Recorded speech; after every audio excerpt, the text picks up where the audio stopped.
Hi bye ಎಲ್ಲರಿಗೂ ನಮಸ್ಕಾರ. ನಾನು ನಿಮ್ಮ ಆಶಾ. ಹೇಗಿದ್ದೀರಾ? ಇವತ್ತು ಗುರು ಪೌರ್ಣಮಿ.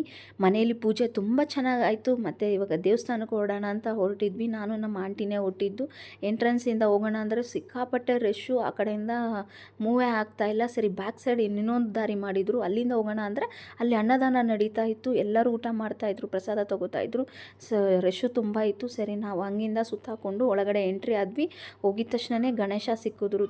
ಚೆನ್ನಾಗಿ ಅಲಂಕಾರ ಮಾಡಿದ್ದಾರೆ. ಗಣೇಶ, ಆಂಜನೇಯ, ದುರ್ಗಾದೇವಿ ಮೂರನ್ನೂ ಅಲಂಕಾರ ಮಾಡಿ ಅದ್ರ ನೆಕ್ಸ್ಟು ಆ ಕಡೆ ಹೋದ್ರೇ ನಮಗೆ ಸಾಯಿಬಾಬಾ ಸಿಗೋದು. ಸಾಯಿಬಾಬಾನೂ ಪೂಜೆ ಮಾಡಿಕೊಂಡು ಪಕ್ಕದಲ್ಲೇ ಎಲ್ಲ 9 ದೇವಿನೂ ಅಷ್ಟು ಚೆನ್ನಾಗಿ ಅಲಂಕಾರ ಮಾಡಿದರು. ಅವ್ರನ್ನೂ ಪೂಜೆ ಮಾಡಿಸ್ಕೊಂಡು, ಇವತ್ತು ಗುರು ಇರೋದ್ರಿಂದ ಮನೆಯೇ ಮೊದಲ ಪಾಠಶಾಲೆ ಅಂತ ಹೇಳ್ತಾರೆ. ಯಾರ್ಯಾರು ಮನೆಯಲ್ಲಿ ದೊಡ್ಡವರು ಇರ್ತಾರೆ ದಯವಿಟ್ಟು ಅವ್ರ ಹತ್ರ ಎಲ್ಲ ಆಶೀರ್ವಾದ ತಗೊಂಡು, ಸ್ಕೂಲ್ಗೆ ಹೋಗೋರು, ಕಾಲೇಜ್ ಹೋಗೋರು ಅವರ ಟೀಚರ್ಸ್ ಹತ್ರನೂ ದಯವಿಟ್ಟು ಆಶೀರ್ವಾದ ತಗೊಳ್ಳಿ. ಎಲ್ಲರಿಗೂ ನಿಮಗೆ ಒಳ್ಳೆಯದಾಗಲಿ. ಬಾಯ್. ಎಲ್ಲರಿಗೂ ನೆಕ್ಸ್ಟ್ ವಿಡಿಯೋದಲ್ಲಿ ಸಿಗ್ತೀನಿ.